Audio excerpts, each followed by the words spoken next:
Hey, everybody. We are so excited that you are here. My name, for those of you who don't know, is Audra Zimpel. I'm an intuitive life coach, and I get to talk to and share her with you all. My beautiful friend, Blair Shiver. She is a wellness coach and a small business owner. And Blair, I'm so happy you're here today.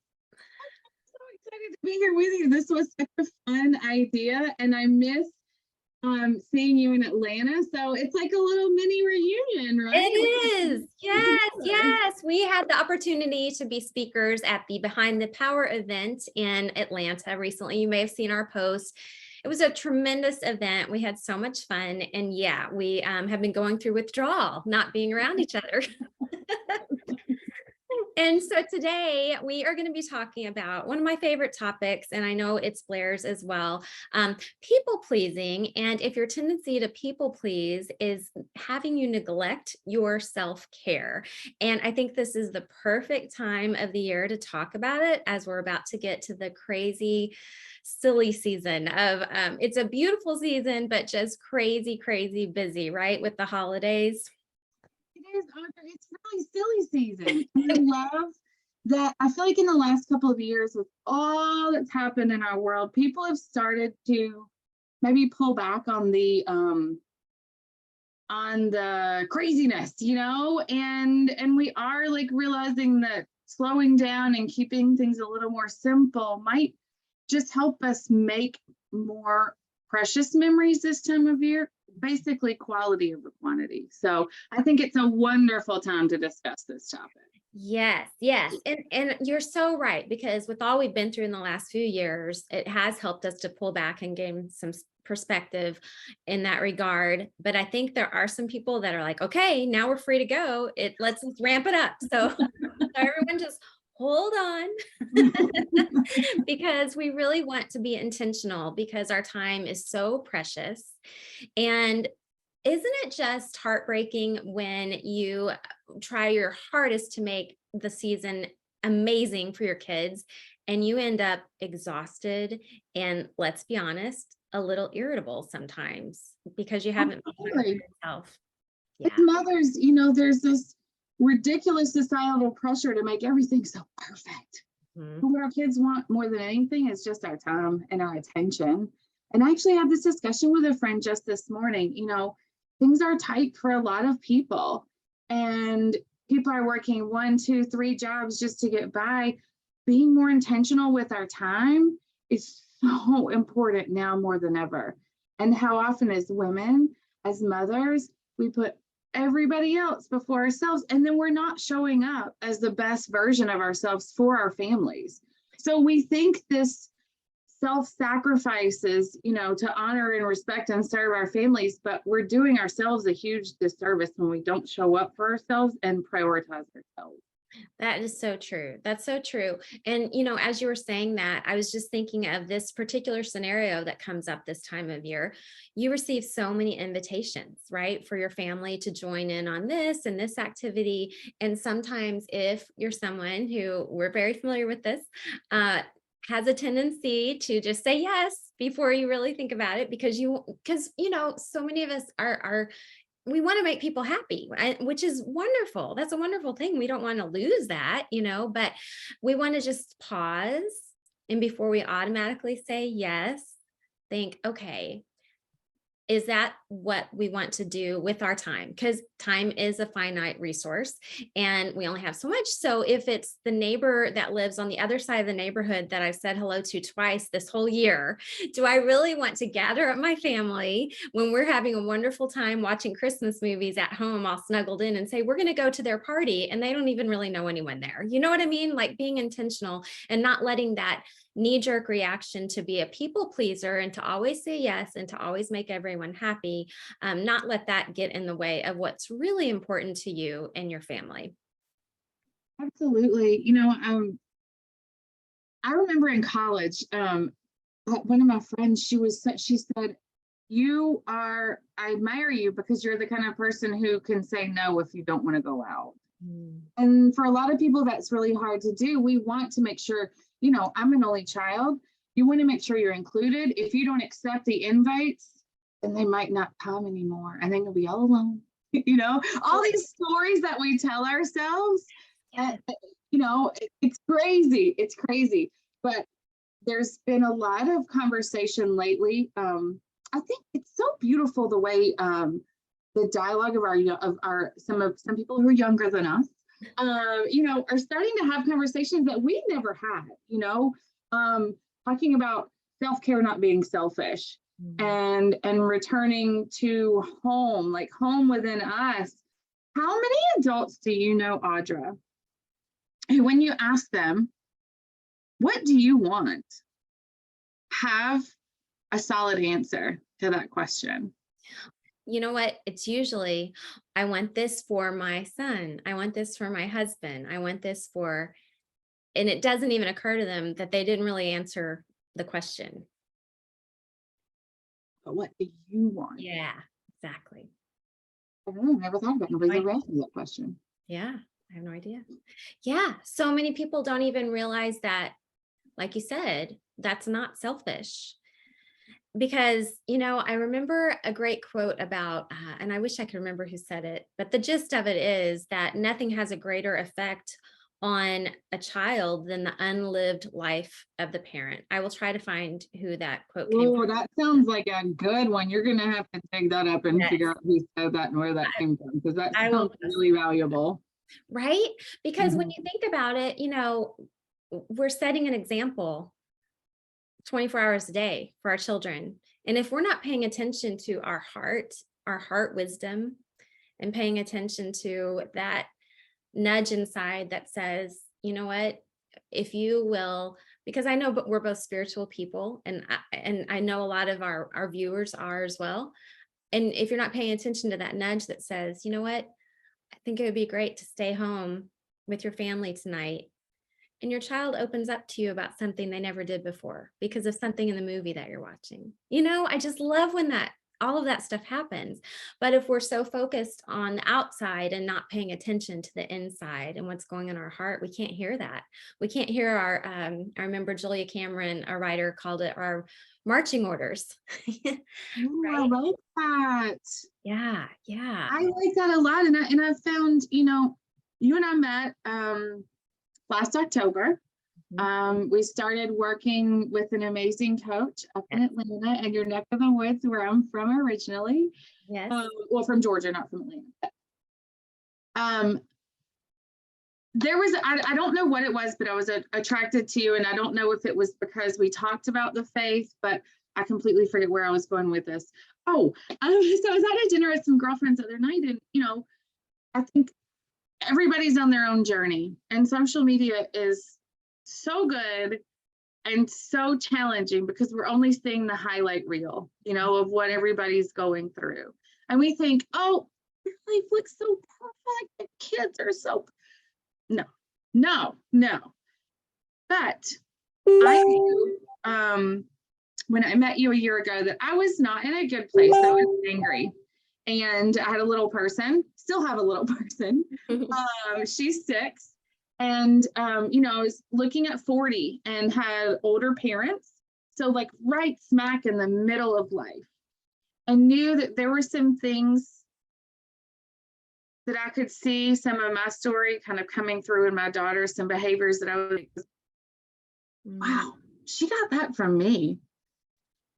And I think I might need to work on that. Kids are so unbelievably intuitive because they're sweet little minds that are absorbing everything and hearing everything, are not polluted with the day-to-day garbage and stress that we have as adults. And it's just amazing how intuitive kids are. But that's really such a great point, that when we are so concerned with meeting all the obligations and needs of other people, and trying to, build our family and base our life around what other people expect of us to do, we're neglecting the most important people, our own little family, and those missed opportunities to spend that time with them, because we're trying to run around and do everything and be everything to everybody, because that's what we do, right? Yes, exactly right. And we're teaching our children to do the same thing. Bingo. Bingo. Mhm. right? That if you're not busy, you're not validated. And they're like, that's, it's like that. I mean, I grew up in the country in Georgia. I stayed active, but we're involved in church but if you weren't busy, then you weren't valuable. And I didn't realize until starting doing this work that, oh, I don't know where that came from. Well, I do know where it came from, but that's not maybe something that I want to pass on to my daughter. I want her to Right. know that, spending Friday night in the backyard building a campfire might be more important than going to the football game or, just a random example. Well, But that's a great example. Yeah, mhm. absolutely. And I love, you alluded to our amazing coach, Allison Roberts, that we have in common. She's fantastic. And I love what she said, the first time that she said, you're worthy because you are. And I knew that, but then she Because you breathe. yeah, because you breathe. And Yeah. she took it a step further and she said, a newborn baby is not performing. It just is. And everyone's just crazy about it because it's just so worthy and so beautiful and so amazing.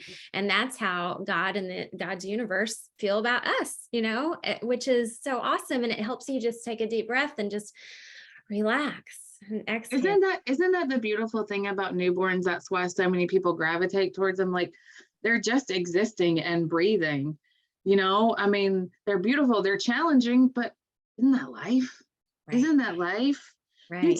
You mentioned a book or an author, Audra, and I've mentioned this to a lot of people.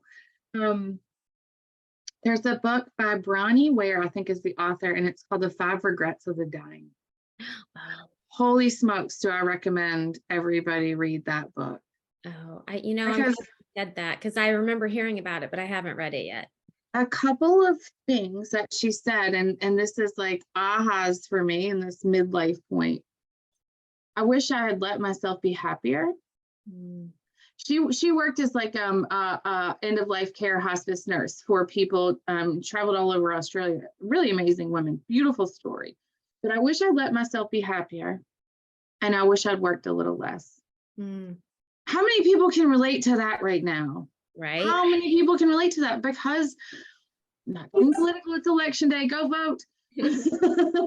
um, but because of the socioeconomic pressure and the world that we're living in right now, people are challenged Right. and we just get so caught up in trying to keep up. And it's tough right now. But when we go inside here, and that's that radical self-care. So many things we can talk about in this Yeah. arena. But when we're making all of our major life decisions based on what other people expect us to do, because we want to be the good girl, we want to make Mhm. everybody happy.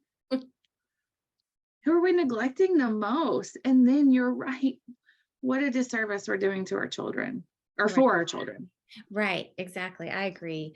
And, sometimes when we think of self-care, we think of exercising and eating right, and that is self-care. But Absolutely. yeah, and that works into all of this. But I love that you just mentioned that again about going within, because I think that's kind of where we get our foundation to find the strength to be able to stick to our intentions with exercise and nutrition, right? Because we find our safety within ourselves and we're not looking outside of ourselves for approval in that it finds us saying, oh yes, I can do that. I can meet you at 7:30 a.m. and forget the jog that I had planned, right? Because I want to make sure that you like me because that's where my safety is. Hmm. So if you reverse all that, flip it around, find your safety within, then when you go help someone out, it's from a pure place and not from a let me get your approval so I feel safe. And I do want to mention, just like at the Behind the Power event, when I was speaking about people pleasing, one of the things for me that made it hard to grow in that area for a while was I was afraid to really look at it because I thought, oh my gosh, if I've been people pleasing, that means I'm not really that nice of a person. And so that's not what we're saying at all. That doesn't mean that. And so please have compassion for yourself. If you are a people pleaser, don't be afraid to admit it because you started people pleasing for a reason. It made you feel safe, and have compassion for that probably little person that began doing it. Absolutely, Audra. And it was so interesting. In Atlanta, we convened with people from all over the country, and there was that Southern woman connection with us. But what's the word I'm looking for? I alluded to it in my speech about the pressures that Southern women face, and a friend of ours from Jennifer Etzweiler from the Northwest said, it's not just Southern women, it's women in general. Yeah. Um, Yeah. And what's so interesting is you said that, and also I'm noticing more and more men. I mean, when you think about it, they feel so much pressure to be the provider sometimes, and so much pressure to be everything in this world. I think we're all feeling so much pressure. And maybe sometimes they're, at least in my experience, and I don't want to make blanket statements, but it does seem like it's a little bit easier for women to say, you know what, I'm ready to work on myself, a little more acceptable from society, versus the men that say, you know what, I'm ready to really do some personal growth in this area. And please, I hope I didn't offend anyone saying that. But I just want to encourage, if there are any men out there and you think, I think I'm a people pleaser, I encourage you to explore that as well. Because yeah, I think traditionally, as a little girls, I know that we've been, taught, at least for me, I'm a Christian, and as a little girl in church, I mean, I heard, have a servant's heart, which I believe in, but I took that to mean only focus outwardly, only take care of everyone else. And it's bad to take care of your own needs. And that's a recipe for disaster. You're exactly right. I think that what we're learning, when we go through these political cycles in life, everybody wants to blame this or that generation. But, what are we constantly trying to do with this pendulum swing? We're trying to find balance, right? Yeah. And we're going from one extreme of caring for everyone else and I didn't really realize for the longest time, Audra, how I knew it because I knew it didn't make me feel good, but gossiping. Oh, yeah. Oh man, what like gossiping is like we're looking at everybody else and judging everybody else, and we're not looking at ourselves, and that because that can be really uncomfortable. Right. So I think when you're talking about men, doing any sort of self-care therapy, pedicures, no, but self-care looks different. What somebody else that we work with said how did she say it? Self-care and self-work are different. Yes. I think Allison said that. Yes. I think that's really important. I feel like I know you are an intuitive life coach and I'm a wellness coach. And a lot of people think that I coach on a diet. I'm so blessed to have this amazing program that approaches health and wellness from a holistic standpoint. And I say this all the time. It is so easy to lose the weight from the neck down. That weight from the neck up, that takes a little bit longer to lose. Yeah. And as we were talking about before we got on this call, how important it is that even as a wellness coach and a business owner, sometimes I because we get so busy, I got to make this meeting, I got to make this call, I got to take care of this person and that customer. So that's why even coaches need coaches for accountability to remind you like, hey, you know what? You're important too. Right? What a novel idea. Self-care is not selfish. Yeah.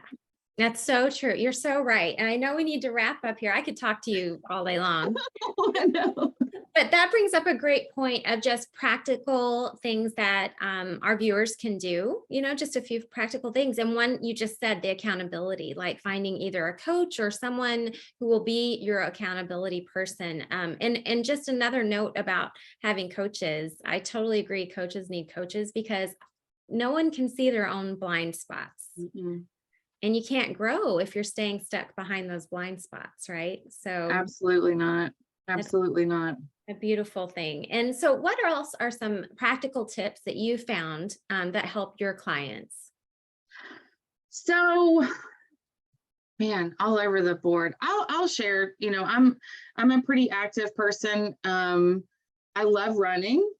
Some injuries and some changes in my body have kind of slowed me down lately. And I think, Audra, on the topic of people pleasing, and especially going into the crazy busy season that we're heading into, and then realizing that 2023 is less than 2 months away. Like, it's what, November 8th? How crazy is that? How crazy is that? It's going to get crazy busy, but prioritizing healthy movement. Now, I get up super early in the morning because that's my time for me. That's when I know that everybody else is sleeping, the phone's not ringing, nobody needs me. That is my time. People are like, oh, I couldn't imagine getting up that early. I used to like to run a few miles and do a workout. My body's not allowing me right now. I have noticed, if you will listen to your body and listen to your mind, how you're interacting with other people, if you're aware of yourself, and that's what that going inside and being real with yourself. If I can walk 1 mile, it makes a difference. Wherever you are, it can feel overwhelming when people want to start regaining control of their health. If it's to lose weight, if it's to get off of medications, if it's to improve movement, whatever it is, there are a gazillion reasons why people want to get healthy. Don't let it be overwhelming. If you're drinking soda, if you have 5 sodas a day, can you cut back to 1? Maybe just 2? Can you increase your water intake? Where are you, and what can you incrementally improve on just a little bit? You don't have to improve everything all at once, because that's going to get overwhelming and you say, I can't do this. I don't want to do this. Exactly. Because then if you set yourself up that way, I have to do all of this, and you don't do all of it, then you feel shame, and then it just shuts you down. Right. Absolutely. So such great advice. Yeah, I agree with you 100%. And another thing that I find really helpful for a lot of my clients is just remembering the power of cleansing breaths. Yes, right? absolutely. Even just Absolutely. taking a minute to do, oh, and I love this that we talked about with Allison recently, the Harvard study that used to be you could take 3 deep, in your belly, diaphragm breathing, cleansing breaths, and that would get you centered again. But now our society is so, just out of whack in many ways that it takes 10 breaths to come back to center. Isn't that crazy? So crazy. Yeah. But once you do that, I mean, it's like you tap into your superpowers again, right? You get clear. Absolutely. And you can think straight, because sometimes people get these out of control cravings. And if they can just stop and do the deep breathing, and you can even tell yourself, okay, as soon as I'm done breathing, I'm going to get that cookie, just to get yourself to do it. And then you do it and you're like, I swear 9 times out of 10, I don't need that cookie, because you didn't even really want it. It was just a stress response. Absolutely. Those knee-jerk reactions that, people will sometimes say, I don't even know why I do this. Right. And it's because we're not aware of these habits that we've built so subconsciously. So when we recognize the habit that's not serving us, and then we take inventory of how that habit makes me feel, good or bad, then you can prioritize the things in your life that serve you and the things in your life that no longer serve you. Exactly. 10 cleansing breaths. That's an amazing tip, Audra.